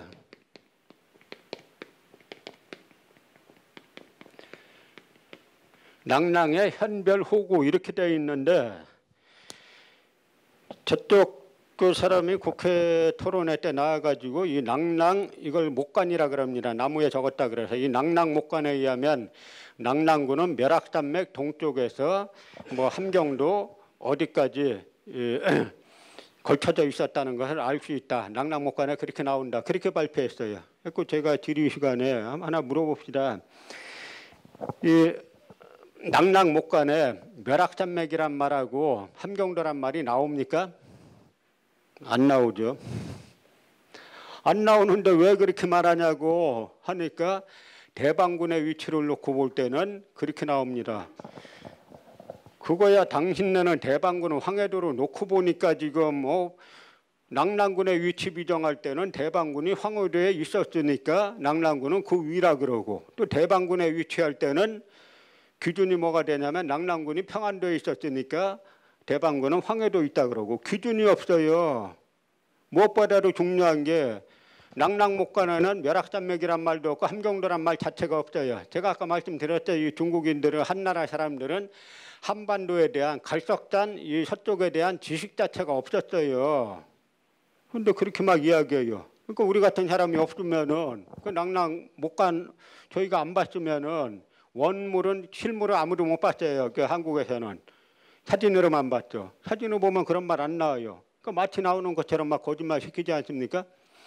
그런데 이번에 한사군은 중국에 있었다라는 그 역설을 낸 문성재 박사라고 이 젊은 박사가 있어요. 이 사람은 이 남경대, 중국 남경대에서 이제 박사학위를 하고 서울대에서도 했는데, 이분이 원 전공은 언어 이쪽이라 이 문적이 아주 밝아요. 그 이분 주장은 뭐냐면, 이분 책은 중국 한나라 시대의 공식 문서에 이 별자 쓴 건 단 하나도 없다는 거예요. 별이라고 안 쓰고 뭐라고 쓰냐면 이 현별 이렇게 쓴 건 하나도 없고 다 이 속자, 속현 이렇게 쓴다는 겁니다. 이게 맞아요. 이 별자는 그럼 어디서 나왔느냐? 일본의 메이지 시대에 일본인들이 쓰던 글자다. 그럼 답은 자명하게 나왔죠? 일본인들이 파묻어 놓은 거죠. 그러고 나서 적당한 시기에 캐내서 써먹으려고 했는데 써먹기 전에 쫓겨간 거죠. 너무 많이 여기저기 파묻어 나갔고 잊어버린 헷갈린 건지도 모르는데, 이 낙랑군이 평양에 있었다라고 이 아주 주도적으로 한 인물이 동경대 공대교수였던 세키노 타다시라는 인물인데, 이 인물이 자기 일기를 남겼어요. 그 일기를 보면 저 북경에 가보면 유리창가라고 있습니다. 골동품하고 고서 파는 데예요. 지금도 거기 가보면 골동품하고 고서 팝니다. 조선시대 사신들의 연행기를 보면 그 유리창 이야기가 많이 나와요. 근데 그 세키노 타다시 일기를 보면은 유리창에서 한나라 시대 유물만 사가지고 조선총독부에 계속 보내는 기록이 나와요. 그럼 그 유물들이 어디로 갔어요? 다 저런 식으로 간 거예요. 그런데 이 사람들은 그럼 이런 뭐가 나오면은 일단 역사학의 기본은 사료 비판입니다. 사료 비판은 두 가지가 있는데, 하나는 그 나온 사료가 진짜인가 가짜인가를 구분하는 게 첫째예요. 가짜로 판명되면 더 이상 연구할 것도 없죠. 진짜로 판명되면 그 다음에는 이 사료적 가치가 얼마나 있느냐, 같이 따지는 거예요. 근데 우리나라 강단사학 뭐 저쪽 사람들은 우리한테 대한민국에 불리한 사료만 나오면은 환호하고 진짜인지 가짜인지 일단 따질 생각을 안 해요. 무조건 진짜로 전제하고 그다음 하위 논리 전개하는 겁니다. 저 점재현 신합이라는 것도 마찬가지죠. 낙랑군 산하에 점재현이라는 게 있었는데 거기에 신사비가 발견됐다는 건데 그럼 낙랑군 점재현 거면은 2000년 된 거 아닙니까? 그런데 2000년 동안 삼국시대 사람이나 고려 사람이나 조선 사람이나 그 신사비를 구경한 사람이 없어요. 고려나 조선이 상당히 문적의 나라 아닙니까? 또 지도의 나라예요. 그래서 뭐 동국여지 승남이나 뭐 이런 책들 보면 다 여기에 옛날 건 뭐 있고 다 적어놨어요. 근데 단 한 번도 어느 문적에서도 나온 게 없는데, 이만희시 류라는 식민사학자 글을 보면은 뭐라고 되어 있냐면, 내가 이 지역에 와서 옛날 거 찾다 보니까 못 찾았다. 그래서 이제 면장을 찾아갔더니 그 면장이 저기 어디에 가면 옛날 비석이 있는데 그 비석의 글자를 읽을 수 있는 사람은 그 아래 막대한 황금을 얻을 수 있다는 전설이 있다는 거예요. 어디서 많이 들어보신 이야기죠? 황금의 전설. 그런데 그럼 누가 저 비석 아래에 막대한 황금이 있다는데 누가 가가지고 비석 글자 있다가 난 이 글자 모르기 때문에 아래 황금 못 가져 그러겠어요? 아래 황금 전설까지 있는데 그걸 아는 사람이 아무도 없겠습니까? 그러다가 막상 이 이만희슈루라는 식민사학자가 하루 만에 그걸 발견했어요. 하루 만에 발견하고 나서는 어떻게 하냐면 사진을 찍는데 그 면장이 말해줘서 찾았으면 면장하고 찍어야 되잖아요. 요만한 6살짜리 애하고 찍어요 사진을. 그래서 그 당시 그쪽 사람들 이야기로는 저 일본 사람 몇몇이 왔다 갔다 하더니 못 보던 비석이 거기 서 있다 이거예요. 북한에서 나중에 조사해 봤더니 그 비석 아래 시멘트가 묻어 있다는 겁니다. 2000년 전에 한나라에서 시멘트 만들어 가지고 아래 시멘트 발랐겠어요? 그럼 벌써 이리 보나 저리 보나 이건 조작설이 나올 수밖에 없게 돼 있는데 이 한국 학자들은 점재현 신사비하면 일단 사실로 전제하고 나머지 이야기를 해요. 벌써 일제강점기 때 위당 정인보 선생이 그건 가짜라고 다 이야기했습니다. 가짜 얘기는 안 들어요. 그러니까 우리에게 유리한 얘기는 안 듣고 불리한 얘기만 나오면 막 하는데 이 사람들이 주장하는 임둔군이 강원도인데 그 한 10여 년 전쯤에 중국에서 동북공정 차원에서 발굴하다가 이 요능성 서쪽 지금은 호로도시라는 데고 그 당시에 금서시였는데 여기에서 임둔 태수장이 발견됐어요. 복리 임둔 태수장 찍힌 복리가 발견됐습니다. 그러니까 중국에서 이걸 빨리 없애버렸어야 되는데 어찌어찌 하다가 이게 잠시 공개가 됐어요. 그러면 우리 어떻게 해야 됩니까? 한사군의 하나인 임둔군이 그동안 강원도라고 주장해 왔는데 아니네 이쪽이었네 라고 막 주장해야 되죠. 한국 고대사학교 어떻게 하는지 아세요? 우리한테 불리한 자라고 나면 일제히 만세 부르고 환호하고 우리에게 유리한 중국에서 발굴하다 나와서 임둔 태수장이 우리에게 유리한 이런 게 나오면 어떻게 하냐면 일제히 무건후행에 딱 들어갑니다. 일체 못 봤다는 듯이 딱 일제히 입을 닫아요. 그러니까 한국이 희한한 나라예요. 그런 사람들은 대한민국 국고 여러분이 낸 세금 가지고 펑펑 그런 일에 쓰고 우리나라 역사 바로잡고자 하는 사람들은 자기 돈 갖고 해야 되고 외형만 독립국가지 정신적으로 독립국가라고 볼 수가 없어요. 이게 고인돌 여러분도 여기저기 다녀보시면 고인돌에 대한 설명에 다 그렇게 돼 있어요. 이 지역을 다스리던 족장의 무덤이다. 그 얘기는 뭐냐면 아까 고조선을 갖다가 부족국가라고 써놨죠. 족장의 무덤이라는 거예요. 근데 이게 한반도뿐만 아니라 저 흑산도에도 있고 저 만주 요능성에도 있어요. 찬동반도에도 이게 나옵니다. 이 고인돌은 고조선의 표지유물이에요. 고인돌 나오는 고인돌하고 비파영동곰 이것이 나오는 지역은 고조선 강역이라 하면 됩니다. 절대 고조선이라고 안 써요. 족장의 무덤이다. 그러면 저 고인돌이 말씀드린 대로 한반도 남북 끝 흑산도에서부터 저 요능성 산동성에서까지 나오는데 고인돌은 뭡니까? 무덤이죠. 같은 형태의 무덤을 공유하고 있다는 건 뭡니까? 내세관이 같다는 거잖아요. 그럼 저 무덤은 저 사람들 설명에 따르면 뭡니까? 자, 우리 동아시아 족장 회의를 엽시다 해가지고 자 흑산도에서도 한 사람이 대표로 오고 요능성에서도 오고 어디로 오고 해가지고 자 우리 부족장 대표 회의 해가지고 무덤은 이렇게 칩시다 그랬다고 하는 이야기예요. 이게 내몽골 적봉에 가보면은 석성이 있는데요. 이 한쪽 면은 다듬고 한쪽 면은 나머지 세 면은 다듬지 않은 이게 중국에서 지금 뭐라고 하냐면 지금으로부터 4000년 전의 석성이다 이렇게 설명하고 있어요. 이 형태가 그대로 고구려, 이 백제, 신라, 그다음에 이 고려, 조선으로 이어지는 딱 똑같은 속성법이에요.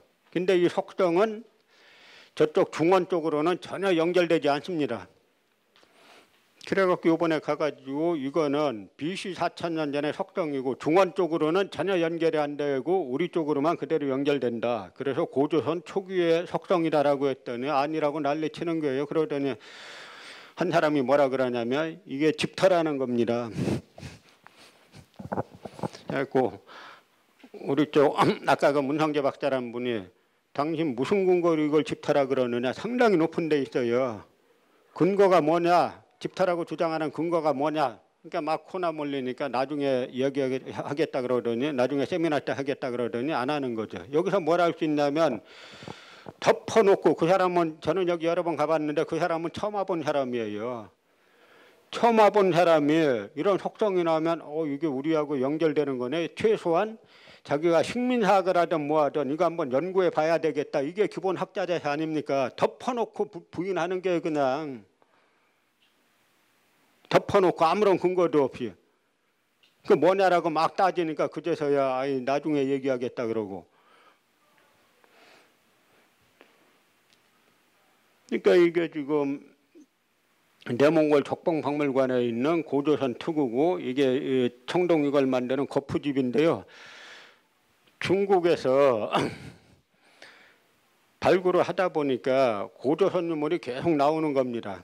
그러니까 중국이 골치 아파요. 발굴해 보니까 계속 고조선 유물이 나오니까. 그러니까 이 사람들이 뭐라 그러냐면 그거는 고조선 게 아니라 산융이나 동옥고다.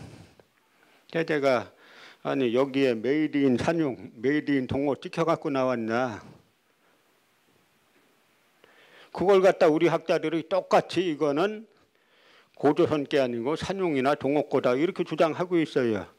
그런데 여기에 이제 선구사 복원에 나서다는 3쪽을 보시면은 단재신초 선생이 대단히 천재적인 분인데, 여기 제일 마지막에 마지막 패러그래프를 보시면 이게 단재 선생이 조선상고사에서 쓴 건데요. 사기 조선열전에는 위만이 차지한 불조선만을 조선이라 쓰는 대신에 신조선은 동호라 칭하여 흉노열전에 넣었으니 이제 사기 흉노열전에서 신조선의 기사를 취하고. 그러니까 이 이야기가 뭐냐면 단재신초 선생은 사기에 나와 있는 동호, 사기에 나와 있는 동호는 고조선의 역사를 하는 이야기입니다. 그런데 이거를 우리가 어떻게 사실로 알 수 있냐면, 지금 중국에서 제가 조금 전에 말씀드린 대로 이런 게 나오면 고조선 거라는 걸 부인하기 위해서 산융거다 동옥거다 이렇게 하는데, 단재신초 선생은 동호가 곧 고조선의 일부다 이렇게 주장하시는 거예요. 근데 그 다음 쪽을 이렇게 보시면 우리나라에서 이게 아주 식민사학 하는 사람들이 대단히 좋아하는 장소가 연나라 장소 진계예요. 연나라 장소 진계가 이 삼국지에 보면은 고조선의 땅을 이천리 빼앗았다 이렇게 하니까 너무 좋아합니다. 고조선의 땅을 빼앗았다 그러니까. 그런데 진계에 관한 이 기록이 딱 이제 중국 기록에 보면 2번 나오는데, 한 번은 이제 사기 흉노열전에 그 사쪽에 보시면은 제가 이제 2번째 패러그래프 있죠. 그 뒤 연나라에 현장 진계가 있어 동호에 볼모로 가 있었는데 동호는 그를 매우 신임하였다. 그는 연으로 귀국하자 동호로 습격해서 동호는 천리나 물러났다. 연나라 또한 장성을 쌓았는데 조양에서 시작해서 양평까지 이르렀다. 그래서 상곡, 오양, 우부평, 요소, 요동군을 설치해서 동호로 막았다. 이야기는 뭐냐면 연나라 장수 진계가 동호에 인질로 와 있다가, 동호가 상당히 강력한 국가죠. 연나라에서 인질 보낼 정도니까. 인질로 와 있다가 동호에서 침입해가지고 풀어줬더니 군사 끌고 와서 이 동호의 땅 천리를 뺏어가지고 5개 군을 설치했는데, 그 5개 군의 마지막이 요동군이라 하는 이야기예요. 그런데 동호가 또 한 번 나오는 게 하나, 둘, 셋, 4번째 패러그래프 보시면은 삼국지 위략에 말하기를 연나라는 장군 진계를 보내 그 동쪽을 공격하여 이천리의 땅을 취하고 만번 안에 이르러 경계를 삼으니 조선은 드디어 약해졌다. 여기는 앞부분에서는 사기 이 흉노열전에서는 진계가 동호로 공격했다라고 나오지 않습니까? 그래서 마지막 5개 설치한 군의 마지막 군이 요동군이라고 나오죠. 여기에 나오는 이 삼국지에는 연나라가 장군 진계를 보내갖고 고조선 땅 이천리를 차지하고 그 경계가 번한년이다 이렇게 써놨어요. 그런데 한서 지리지에 보면은 이 여기에 나와 있는 대로 번한현, 이게 그대로 요동군 소속으로 그대로 나와 있어요. 번한현 요동군 소속으로. 그러니까 아까 말씀드린 진계가 동호를 공격해서 이천리를 뺐고 거기에 마지막 5개 군을 설치했는데 마지막 군이 요동군이다 하는 그 요동군하고 여기 이 삼국지 오한선비 열전 한주에 나오는 진계가 조선 땅을 이천리 뺐고 번안연을 경계로 삼았다는 이 번안연, 이게 요동군 소속이에요. 그러니까 결국 이거는 같은 사건을 이야기한 거죠. 이해가 가시죠? 무슨 말인지?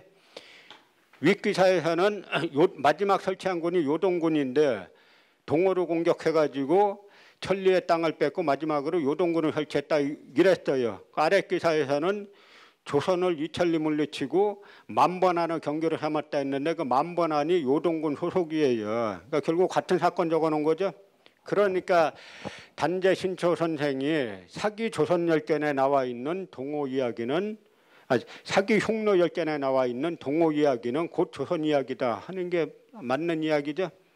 그러니까 이분이 아주 천재적인 분인데 이분에 대해서 요즘 그 소위 이 학계라는데 분위기가 어땠냐면 어떤 사람이 학술대회에서 학자들 수십 명 모여 있는데 단재신초는 세 자로 말하면 또라이고 네 자로 말하면 정신병자입니다. 이 사회 보면 이따위로 말해요.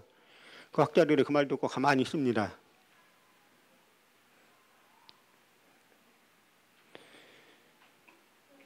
단재신초를 갖다 그렇게 말해. 그게 분위기예요. 이 속에서 아까 말씀드린 대로 독도 안 그리는 겁니다. 그래서 제가 국회에서 당신 독도 왜 안 그렸어 물어봤어요. 그랬더니 실수입니다. 그러니까 여야 국회의원들이 이렇게 듣고 보니까 대부분은 이제 처음 보는 사람들이죠. 말 양쪽 듣고 보니까 제 말이 맞는 것 같잖아요. 그 독도 왜 안 그렸냐? 왜 국경선을 세로로 해놨냐? 왜 사색인데도 한반도 남부에 백제도 없고 신라도 없고 가야도 없느냐? 그러니까 국회의원들을 보니까 이게 문제 심각하다라는 걸 느꼈죠. 그래서 문제 제기를 하니까 동북아재단에서 수정효라고 5개월의 수정 기한을 줬어요. 그러고 올 4월 달에 수정한 지도를 갖다 냈는데 독도 또 안 그렸어요. 그런데 그 독도를 이 동북아재단에서 이 지도 책임 맡은 사람이 논문 쓴 게 있는데 독도는 우리 땅이 아니다라고 논문을 썼어요. 여기서 신기한 거죠. 그럼 그 사람이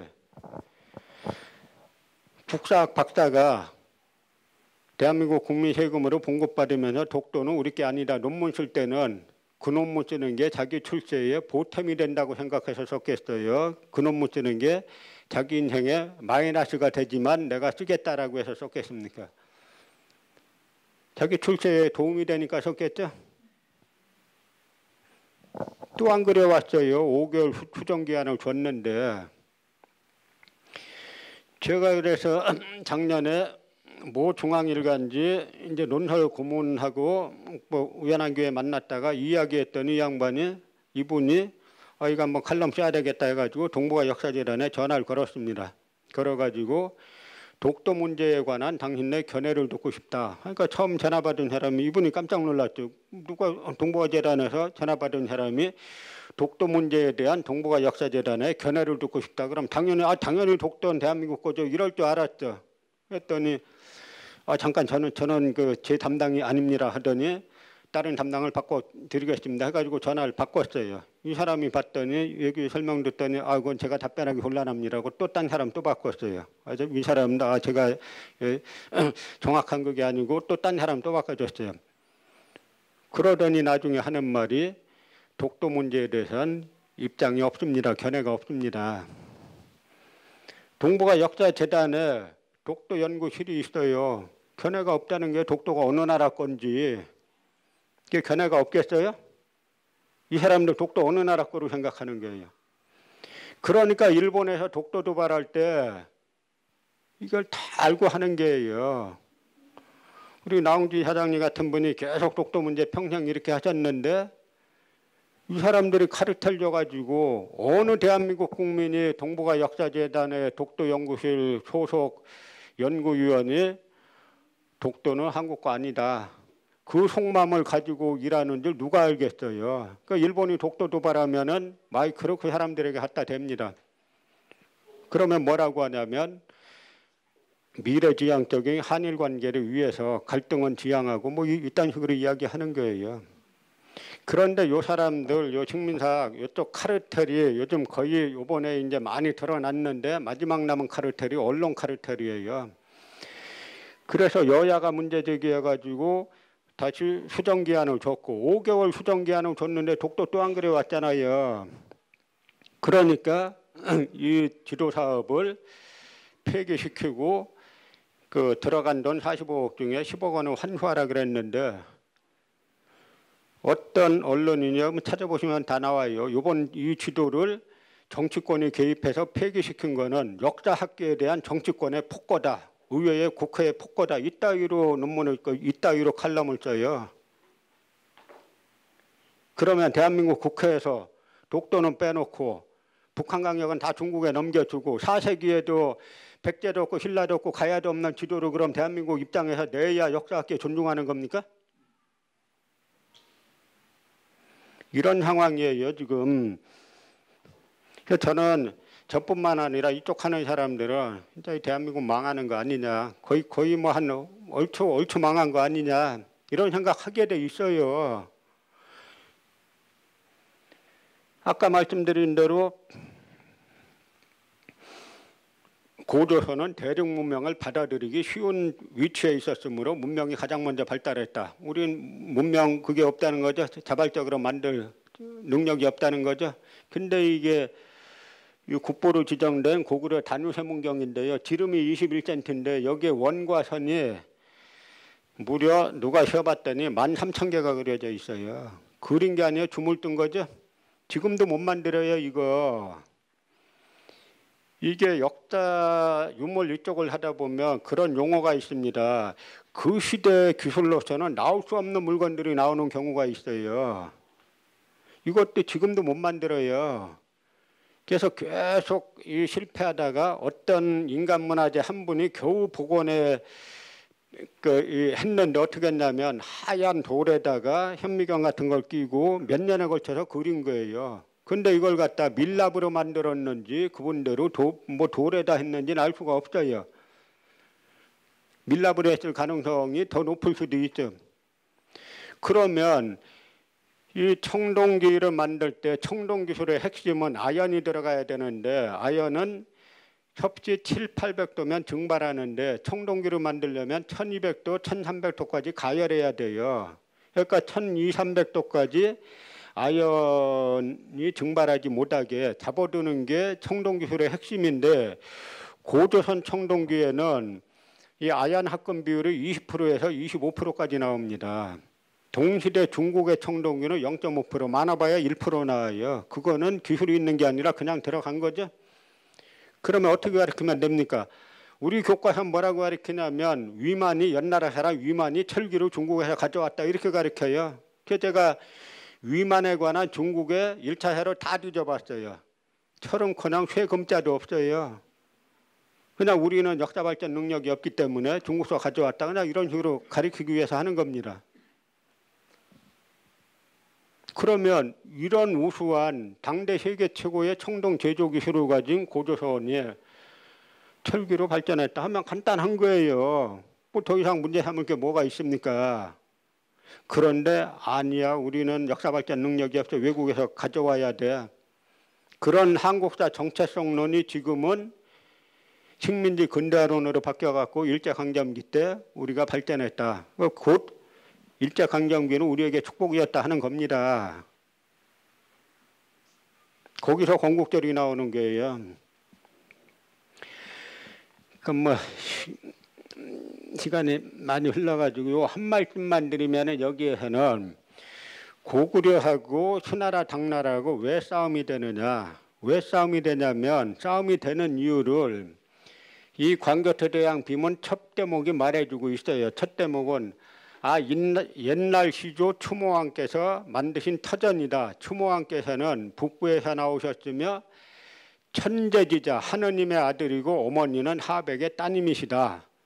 천재지자. 여기에서 천자하고 자자를 따면 뭐가 됩니까? 천자가 되죠. 천자. 어머니는 하백의 따님. 그런데 북부에서 막 내려오는데 앞에 엄니레수랑 거대한 강이 가로막고 있어요. 뒤에는 북부의 군사가 막 쫓아옵니다. 그랬더니 왕이 나루에, 추모왕이 나루에 임하여 뭐라고 하냐면, 나는 황천의 아들이고 어머니는 하백의 따님이신 추모왕이다. 나를 위해 갈대를 연결하고 거북은 떠올라라. 이게 뭐냐면 명령문이에요. 자연물에다가 명령합니다. 나를 위해서 갈대를 연결하고 거북은 떠올라라. 그 명령할 수 있는 근거가 어디에서 나옵니까? 내 아버지가 누구예요? 하느님이죠. 어머니는 물의 신인 하백의 따님이죠. 그 하백의 외손자죠. 물의 신의 외손자죠.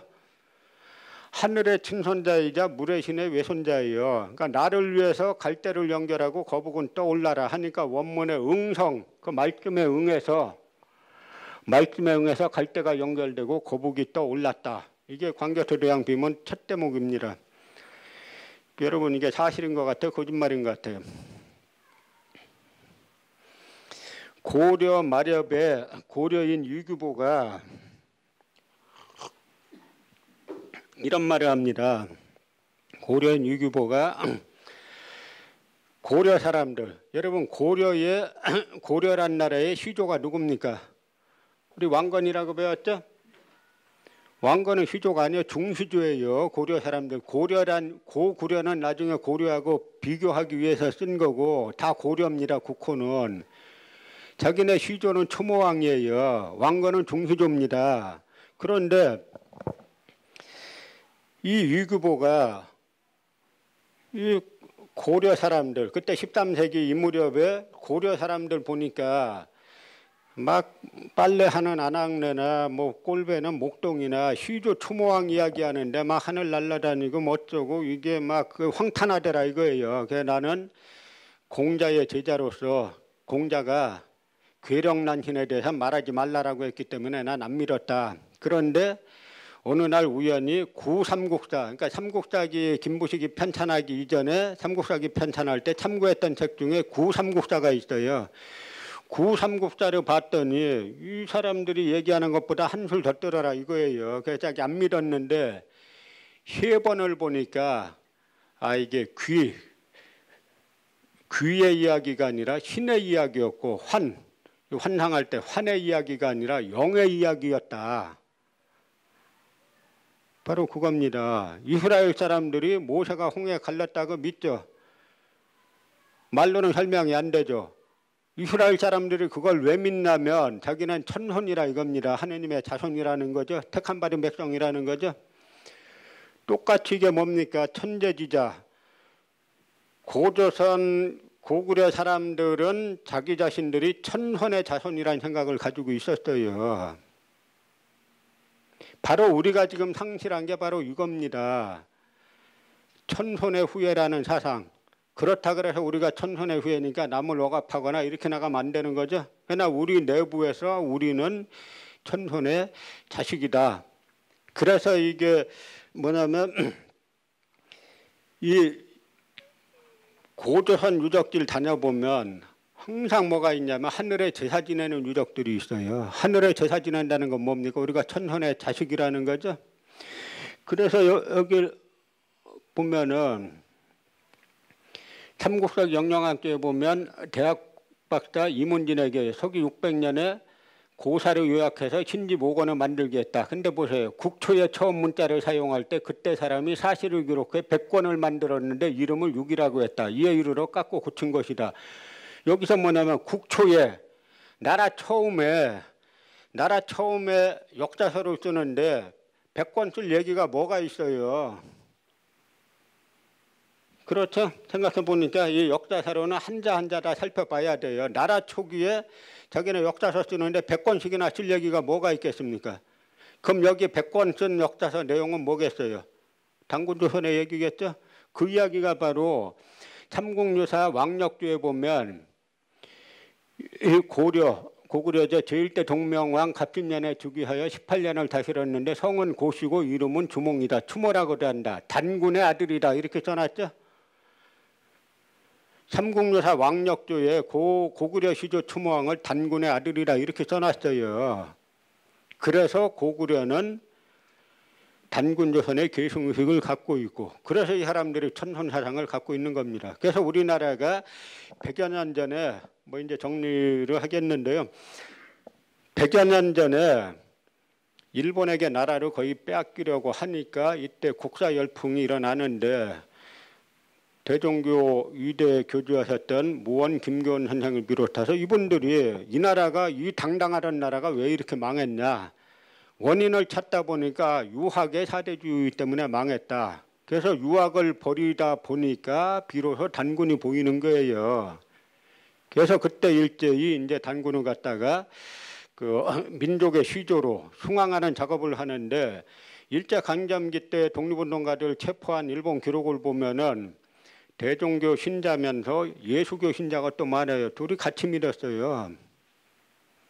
지금 같으면 상상이 잘 안 되시죠? 그러나 지금 어쨌든 이 당시에 고구려가 수당하고 계속 전쟁되는 거는 중원 자기네가 통일하면 천자라고 하지 않습니까? 고구려 자기 자신들도 천자예요. 하늘의 자손이에요. 그러니까 세상에 천자가 둘이 있을 수 없으니까 전쟁을 하는 겁니다. 바로 우리에게 필요한 거는 지금 이 대한민국 위기에 빠져갖고 이러다 나라 망하는 거 아니냐 하는 이야기 사방에서 나오죠. 이게 나라냐 하는 말도 사방에서 나오는데 그 모든 원인이 역사관이 잘못돼서 그런 거예요. 아직까지도 노예의 역사관, 조선총독부에서 우리를 노예로 만들기 위해서 만든 노예의 역사관이 아직까지도 주류 역사관이니까 이런 나라에 무슨 희망이 있고 뭐가 자긍심이 있겠어요. 그래서 더 이상 안 되는 겁니다. 그래서 우리 저 광개토대왕 비문에 나오는 대로 주인의 역사관으로 빨리 이 나라를 역사관에 개조하지 않으면 거의 지금 망하기 다시 일보 직전까지 왔어요. 요즘 뭐 구한말하고 비슷하다라는 말 많이 들어보시죠? 그 지경에 왔어요. 독도를 갖다가 일본 거라고 하는 사람들이 독도 연구소에 있고, 옛날 나라 망할 때 집권 노론과 일진회 서로 나라 팔아먹는 경쟁했지 않습니까? 지금 딱 그 경쟁하고 있잖아요 지금. 그래서 이 역사관을 빨리 주인의 역사관으로 빨리 전환시켜서 다시 이 나라를 되살리는 것이 여러분들이 이 나라의 이제 원로로서 이제 하셔야 될 역할이 아닌가라고 생각을 합니다. 일단 뭐 한참 남았는데 시간이 다 됐기 때문에 핵심은 이제 말씀을 드렸고요. 나머지 뭐 이제 질의응답하면서 나머지 시간 정리하겠습니다. 우선 발제해 주신 우리 이득일 박사님께 큰 박수 부탁드리겠습니다. 이어서 바로 질의응답 시간을 갖도록 하겠습니다. 원로위원 및 회원 여러분께서는 질의사항이 있으면 자유롭게 손들어서 질의를 해주시길 바랍니다. 강의 잘 들었습니다. 너무나 왜곡된 역사를 많이 해서 너무 답답하고 혼자서 고군분투하는 이런 시기에 대해서 정말 너무 고맙습니다. 제가 들은 내용 이외에 하나 질문하고 싶은데요. 아까 고인돌, 고인돌이 무덤이라 그랬지 않았습니까? 그래 제가 어느 참 비중 있는 사람들이 얘기를 들었는데, 당군 왕검께서 강화도 만이산에 가서 직접 왕들이 제사를 지냈다. 그리고 고인돌은 옛날에는 큰 짐승의 고기를 해서 다 차려서 하늘에 제사를 드리기 때문에 그게 고인돌이 아니고 제사상이다. 그리고 큰 거는 좀 예를 들어서 도지사, 왕, 그 다음에 군수, 이런 사람들이 제사 지내는 제상이다. 이런 얘기를 들었는데, 아니 우리는 듣기로는 무덤이라고 들었는데 또 저로는 어떻게 저런 말씀을 하실까? 신뢰 있는 분이 그런 얘기를 해요. 그것도 참 이제 확실히 좀 알아봐야 되겠다, 이런 생각을 했습니다. 그리고 한 가지는 광개토 대왕 능과 장수왕의 능이 중국의 그 안압지 있지 않습니까? 저 집안에 있지 않습니까? 그렇죠? 집안에. 예. 그러면은 그거 다 우리나라 왕이 참 그 왕이 거기 계신 게 옛날에 다 우리 땅이었지 않겠느냐?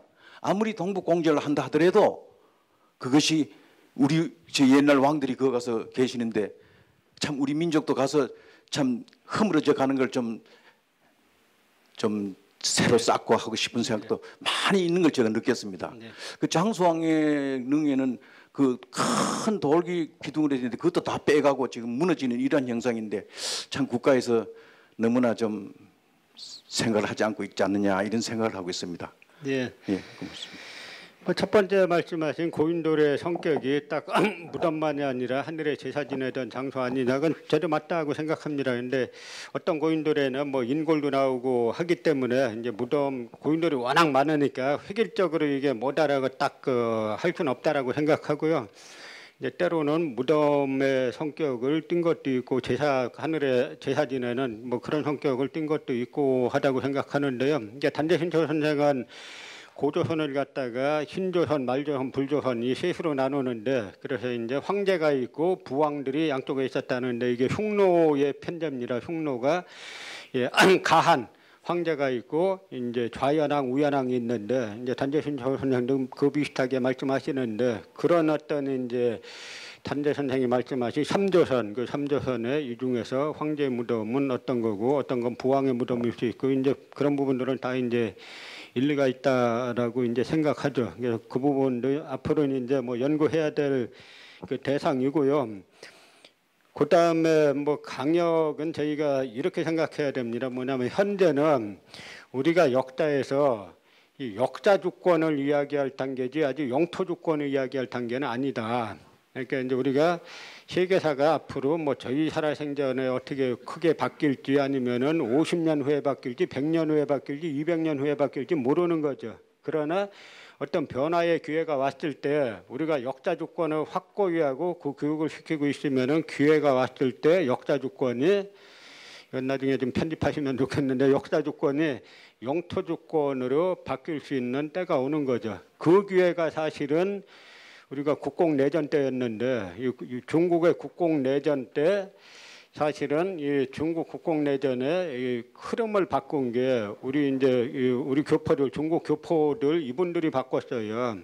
이 국공내전이 국민당 우위에서 공산당 우위로 바뀐 전투가 이제 요심 전투라고 요양과 심양 뭐 고일 때인데요. 그 임표가 주도했는데 그때 가장 핵심에서 싸웠던 사람들은 다 우리 민족들이에요. 근데 이때 우리가 역사 교육을 제대로 해갖고 있었으면은 그 능력 가지고 당시 국공내전에 만주 지역 전역은 아닐지 몰라도 상당 지역에 대한 이 주권 회복을 할 수가 있었던 건데 역사관이 잘못돼 가지고 다 노예 역사관이었으니까 잘못됐던 거죠. 그러니까 지금은 우리가 역사 주권, 우리 역사 사료 나오는 대로 이 보자는 거다라는 역사 주권을 지금 공부해야 할 때고 그 역사 주권을 확고하게 갖고 있으면은 어느 순간에 결정적 계기가 왔을 때 그 역사 주권이 영토 주권화 할 수 있다라고 저는 그렇게 생각합니다.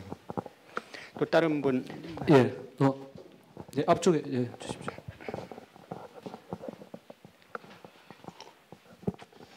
이거 늦게 전화 좀 질문드리기 죄송한데요.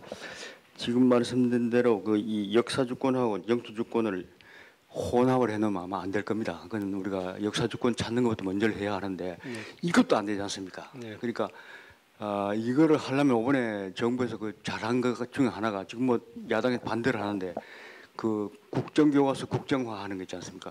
그 부분에 고대사 부분이 어느 정도 들어가는지 조금 관여를 하고 계시는지 그게 하나하고 또한 두 번째는 지금 많은 그 역사들 우리 기록 문화보다도 소위 지금 유적 문화들이 많아서 그 중에 하나 광개토왕비 같은 건데 광개토왕비의 내용을 우리가 잘 모릅니다. 실제로 또 일본은 우리가 방치를 한 거 그 동안에 일본 그 이 첩자들이 꺼내 가지고 뭐 상당히 이 많이 변조도 해놓고 이렇게 한 것 같은데 이런 역사 유물을 하나는 이해입니다. 하나하나를 정확하게 우리가 이 국민들한테 알려주는 방법이 뭐인가 이게 좀 두 가지를 한번 질문해 보고 싶습니다. 그 국정교과서 문제는 사실 이게 이분들이 추진하는 분들이 국정을 하려고 하는 이유는 고대사 때문이 아니라 이제 근현대 때문에 하는 겁니다.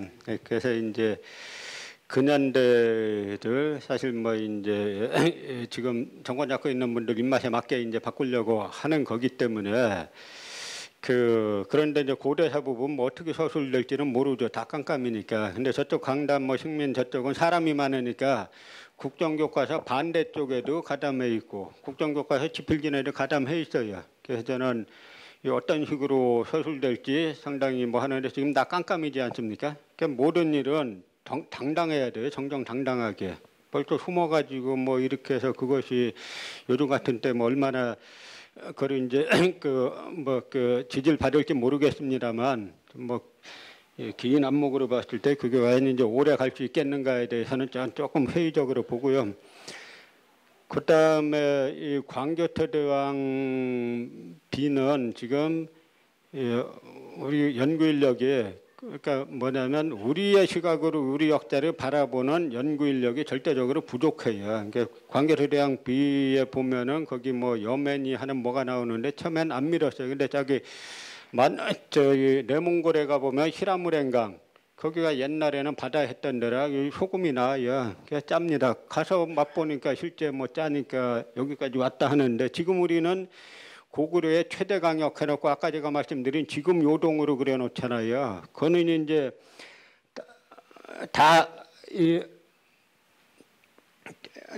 이 사람들이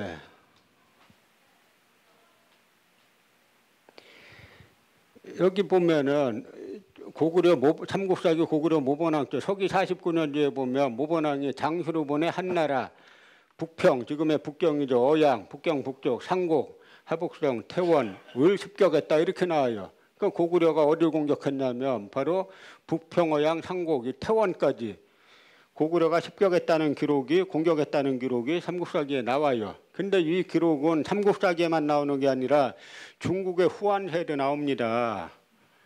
그럼 그대로 믿으면 되죠? 그럼 여기에서 지금 우리가 말씀드린 대로 고구려 수도가 처음에 지금 우리 고구려 도읍지를 이 환인이라고 초기 도읍지를 홀순골성을 갖다 환인이라 그러는데 여기에 고구려가 있었으면 여기까지 왜 가겠어요? 교통비도 안 나와요. 그건 뭡니까? 초기 고구려 성립지가 이 일대가 아니라 하는 이야기죠. 실제로 집안이나 환인에서는 3세기 이후의 유물들이 나오지 그 이전 게 거의 안 나옵니다.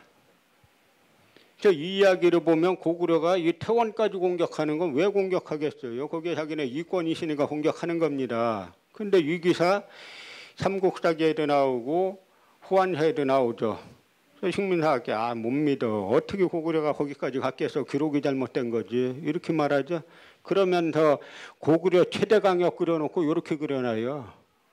그런데 고구려는 나중에 수서나 당서 같은 기록에 보면 그 배구열전에 뭐라고 나오냐면 고구려는 옛날에 고죽국입니다 이렇게 나와요. 그 고죽국 그 백이숙제 아시죠? 그 백이숙제의 국가가 이제 고죽국인데 그 고죽국에 대해서 중국에서는 중국에서 지금 고죽국이라고 주장하는 지역은 이 지역이에요. 물론 이것도 저는 사실 또 연구해 갖고 더 남쪽으로 내려와야 된다라고 보는데 어쨌든 이 지역입니다. 그러니까 당시 고구려하고 수당하고 싸울 때 이 사람들이 생각했던 고구려 국경은 이쪽이에요. 또 삼국사기 태조왕 2년조 서기 55년조에 보면 요소에 10개 성을 쌓아 한나라 침략에 대비했다 이렇게 나오죠. 이 당시 요소는 이쪽 지역입니다. 성을 쌓는다는 건 뭡니까? 자기네 땅이고 지키겠다는 거죠. 다물이란 말 다 아시지 않습니까? 옛 땅을 회복한다라는 이 고구려 옛날 말인데 이게 언제 나오냐면 동명왕 추모왕 2년조에 나와요. BC 36년조에. 그러면 고구려가 작년에 BC 37년에 건국했는데 작년에 건국한 나라가 되찾을 땅이 뭐가 있어갖고 다물이란 말이 나옵니까? 여기서 다물은 뭐겠어요? 단군조선의 땅을 되찾는다 하는 이야기죠. 그러니까 고구려가 계속해서 이쪽으로 한나라를 내밀고 옛 단군조선의 강역을 회복하는 게 고구려의 역사예요. 근데 지금 우리가 위치 비정하고 뭐 하는 건 역사들이 비정하는 건 전부 다 일본인 학자들이 비정한 거 그대로 따르는 거예요. 그 한 예로 고려 말에 명나라에서 천령위를 설치한다 그러니까 이 최영이 이성계를 요동으로 보내지 않습니까? 그 천령을 어디라고 말하냐면 이 식민사학에서는 어디 원한이라고 그러죠.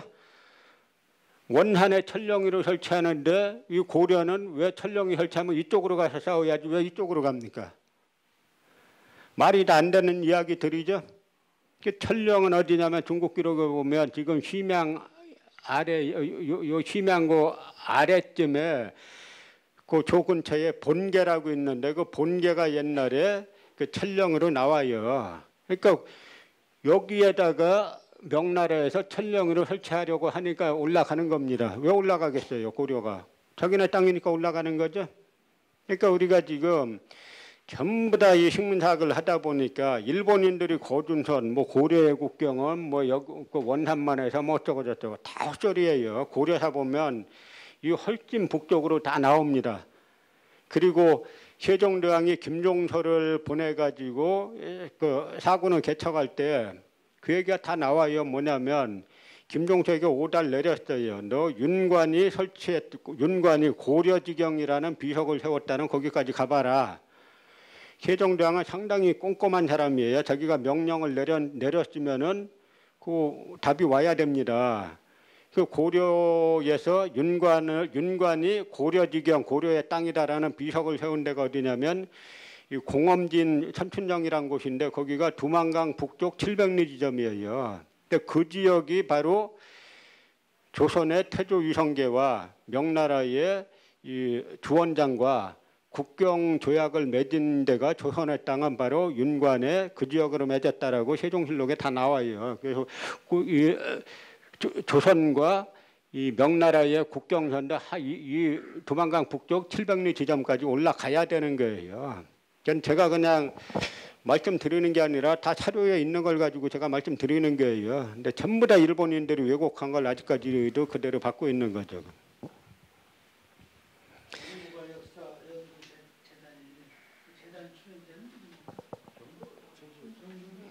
국고로 운영되는 정부기관이에요. 예.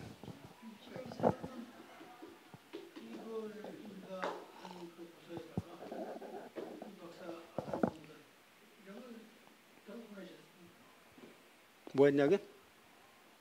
이 박사께서 지금까지 오늘 강의 네. 네. 이 재단을 인가한 부처에 저 사람도 알죠. 다 알아. 그냥 가는 거예요. 알아도. 난 뭐. 네.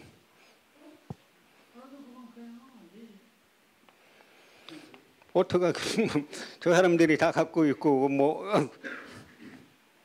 그러니까 이제 이게 이런 문제가 드러났는데도 이제 조치들을 안 취하고 이렇게 하니까 이게 과연 이제 이게 정상 국가라고 볼 수 있느냐라는 말들이 이제 나오기 시작하는 거죠.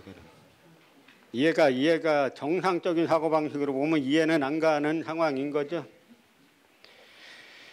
교과서는 전혀 제야에서는 관여를 못 하고 있습니다. 저 사람들이 자기들끼리 하는 거죠.